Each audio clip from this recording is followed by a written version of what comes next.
Hey everyone, in this video, let's talk about how you can open an MOV file in DaVinci Resolve.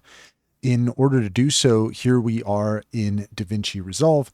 And what we can take a look at here first, if we go to our export settings, and here in the main menu, we want to select the last option here, you can see that DaVinci does support QuickTime, does support MOV files. However, it depends on the codec. So all of the MOV files codecs that are supported by DaVinci Resolve are going to be found here in this list.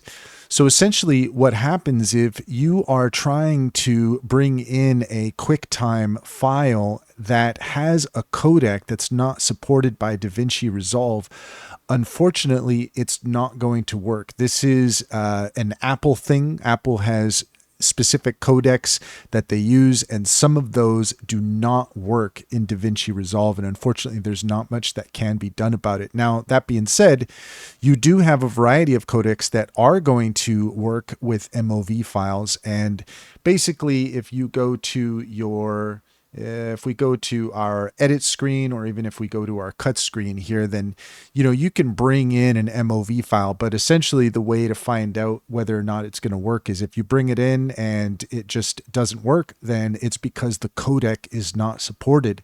And if that's the case, then basically you're going to have to try to change the file type. You can change it to an MP4, you could change it to some other file type that is supported by DaVinci Resolve.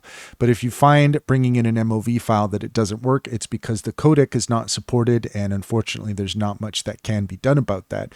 And that's all there is to it. If you found this video helpful, please leave a comment and like and subscribe for more helpful tips.